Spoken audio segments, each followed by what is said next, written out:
Opo.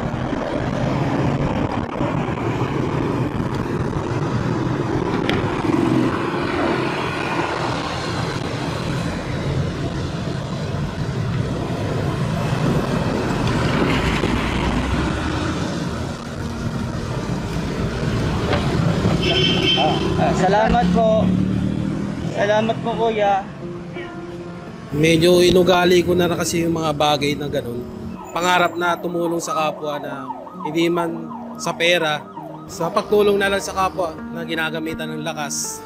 Doon man lang makapagpasalamat sa Diyos. Mga bagay na kahit saan naman ako pumunta, minsan naka-encounter din ako yung mga simple pagtawid-tawid lang talagang kahit papano talagang tinutulungan ko. Lalo na sa mga matatanda, mahal ko yung mga matatanda. Pati pagdating sa mga magulang, parang nagiging reflection na sila sa akin. Mahalaga sa akin yung makatulong ako. Dahil mayroon namang balik yan eh. Si Lord hindi naman nakikita naman tayo eh, lagi. Ayun po yung mahalaga sa akin.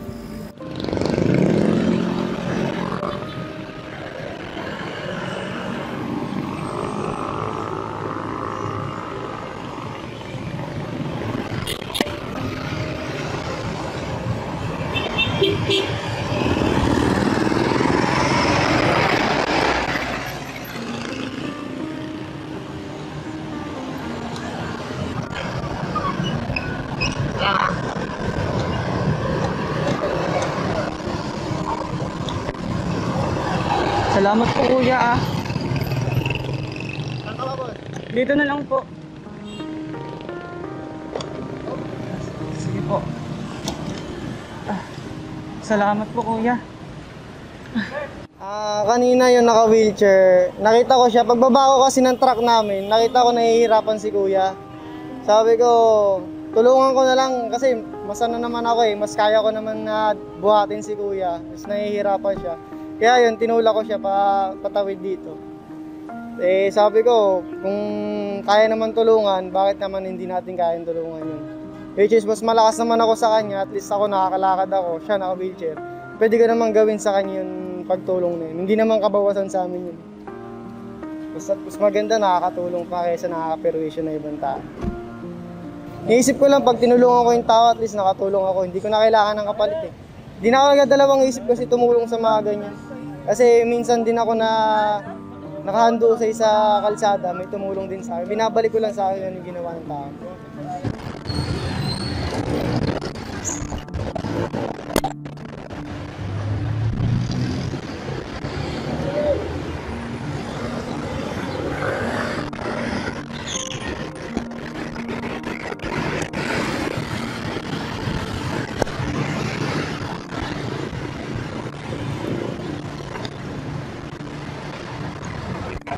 Oh.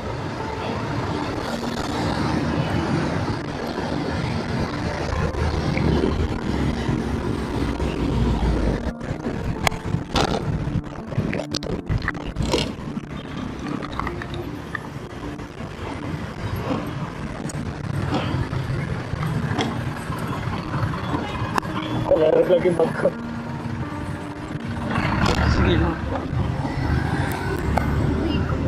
Salamat po. Kasi nung nakita ko siya doon, medyo parang alanganin sa tumawid eh. Wala, tingnan ko yung oras. Nasa 30 seconds pa, kaya pa ng oras. Binalikan ko siya.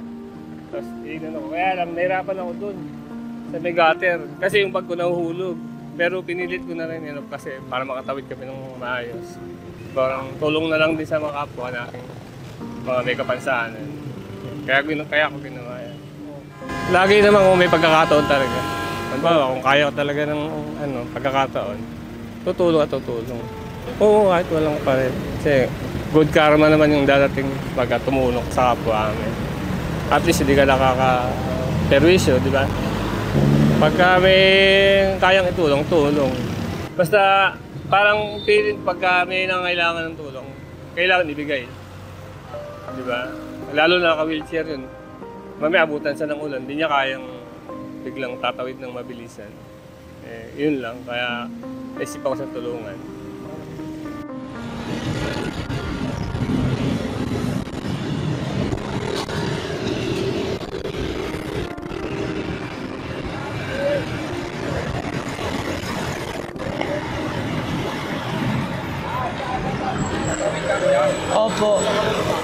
po, tatawid po. Oo, dito. Dito po.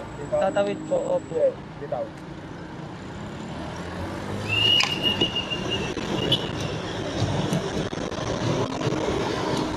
Salamat po kuya. Tatawid ka ba sa kita? Opo, dito na lang po.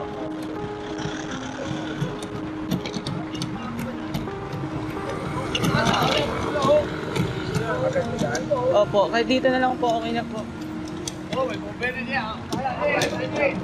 Opo, thank you po. Thank you po. Eh, kasi nakita ko nag-iisa lang siya tsaka nahirapan Siyempre, tao lang tayo. Pwede naman natin tulungan kahit sino nagkataon lang na talaga na ako lang yung napadaan. Kaya ako lang yung tumulong. Madalas ko rin naman ginagawa yung kahit saan lugar naman. Basta pag alam kong hindi kaya, tinutulungan naman talaga nakikita ko kasi nahihirapan Kahit sino naman, kung sakaling ako rin magkaganon, baka may tutulong naman din sa akin Yun lang naman. Kumbaga, suklian lang. Tutulong ka. Balang araw, tutulungan ka rin ng ibang tao Sana pag may nakita, tumulong na lang sila kahit na hindi naghintay ng kapalit. Kasi balang araw, pag kailangan din nila, may tutulong at tutulong din sa kanila dyan na hindi nila inaasahan Yun lang naman po. Sabi ni Job, ako'y naging mata sa bulag, naging paa ako sa pilay. Inihandog ni Job ang kanyang sarili parang kasangkapan ng katwiran ng Diyos. Yung bulag na hindi nakakakita, ginaid niya. Naging para siyang mata sa bulag. At naging para naman siyang paa ng pilay. Inihandog ni Job yung kanyang sarili to serve, maging kasangkapan ng katwiran sa kapwa-tao. At pagka inihahandog natin ang ating sarili bilang kasangkapan ng katwiran ng Diyos sa kapwa-tao, yun ang ating katampatang pagsamba.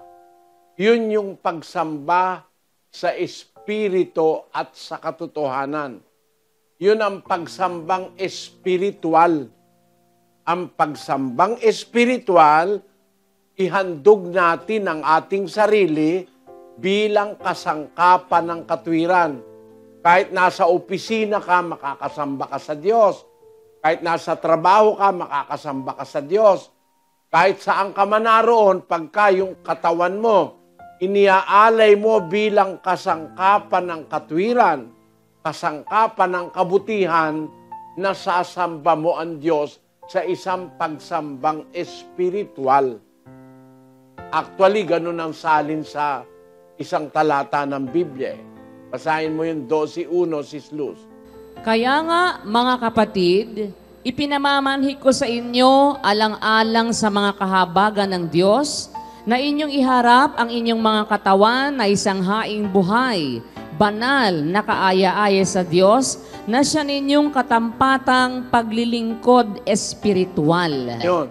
Yung paghahandog natin ng ating katawan at nung mga sangkap ng ating katawan bilang kasangkapan ng katwiran ng Diyos, yun ang ating pagsambang espiritual o pagsamba sa espiritu.